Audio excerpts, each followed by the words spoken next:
لما البيزنس بتاعك بيحصل فيه اي تعثر او بيحصل فيه فشل، فاللي بيحصل ان انت بتحس ان حياتك انتهت، ودايما بتشوف ده فشل شخصي ليك انت، فما بتقدرش تفصل ما بين انه في حاجة في البيزنس ما مشيتش صح وما بين فشلك انت الشخصي، وبدا بيزود المشكلة كتير جدا. فاللي عايزة اتكلم فيه هو الفقه بتاع الفشل والتعثر في البيزنس وازاي تعالج ده بإحسان. في مفهوم اسمه post traumatic growth او النمو ما بعد الصدمة. الفكرة ببساطة ان مفيش انسان بيمر باي صدمة غير وبعدها لازم في حاجة فيه بتتغير وبتنضج، ولكن بشرط واحد بس، انه يحصل حاجة اسمها cognitive reframing اللي هي إعادة الصياغة المعرفية. يعني لو انت مثلا حصل لك اي تعثر او فشل وابتديت تقول انه انا فشلت، انا فاشل، انا مش هعرف اكمل، فانت هنا ما عملتش ده، انت كل اللي عملته ان انت زودت على نفسك المشاكل والتعثرات اكتر، وفعلا مع الاسف ممكن تفشل.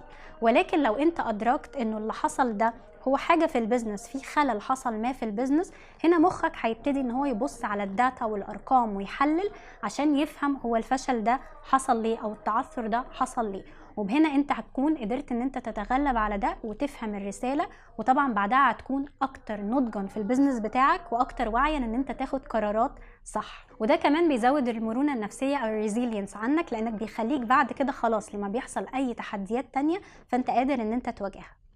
ازاي نشوف ان التعثر ده احسان؟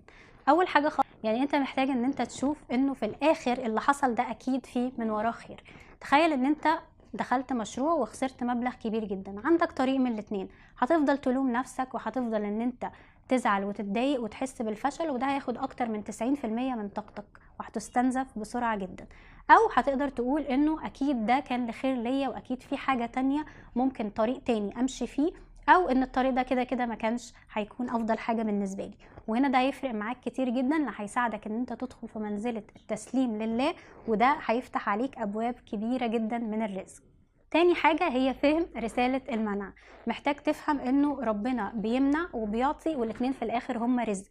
المفهوم ده لوحده هيغير جواك حاجات كتير جدا، هيحسسك طول الوقت بالرضا، لان انت مش هتبقى متضايق من اي حاجة هتحصل معاك، لانه فعلا اي نتيجة في البيزنس بتاعك هتبقى واثق 100% ان هي كانت عشان ربنا يمنع عنك شر معين او يوديك لخير تاني.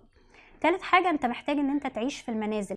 طول ما انت بتسعى فانت في الاخر بتسعى وانت عندك توكل على الله انه السعي ده هيجيب نتيجة، ولكن اول ما بيحصل اي تعثر فانت هنا بتروح لمنزلة مختلفة. المنزلة دي بتبدأ ان انت عندك رضا، وبالتالي بعد كده بيكون عندك يقين ان الخير جاي وتسليم لله، وده هيفرق معاك كتير جدا. 3 حاجات مهم ان انت تعمله لو حصل لك اي تعثر في البيزنس بتاعك. اول حاجة خالص ان انت محتاج تفصل نفسك الشخصي عن البيزنس بتاعك. فأي فشل مش فشل شخصي، ولكن دي حاجة تحدي حصل لك في البيزنس بتاعك. تاني حاجة محتاج يبقى عندك حاجة اسمها failure log، أو بتكتب طول الوقت إنه الحاجات اللي انت تعثرت فيها وإيه الأسباب اللي ممكن تكون خلت ده يحصل، ولو مش عارف الأسباب فخلي بس عندك يقين إن الأسباب دي أكيد كانت خير مستخبي ليك في حاجة تانية أفضل بكتير. وتالت حاجة، ودي حاجة مهمة جدا تعملها في البيزنس بتاعك لو حصل لك اي تعثر، بالذات لو هيؤدي ان انت تقفل البيزنس، وهي ان انت تخرج بإحسان. في قصة لميلتون هيرشي اللي هو صاحب شوكليت بتاعة هيرشي، هو تقريبا فشل حوالي 3 مرات، وفي كل مرة كان بيضطر يبقى عليه ديون وبيدفع للموردين فلوسهم وبيصمم ان هو يدفعهم، وده ساعده جدا ان هو يعمل البيزنس الرابع بتاعه والناجح دلوقتي، لانه كان عنده امانة في ان هو يدي الناس حقوقها حتى وهو في تعثر.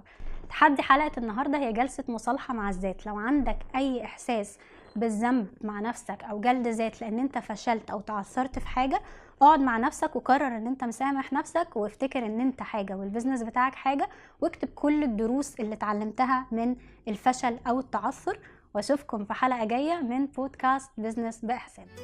يقين في القلب يهدي اي خوف، وتوكل حقيقي غالب كل الظروف.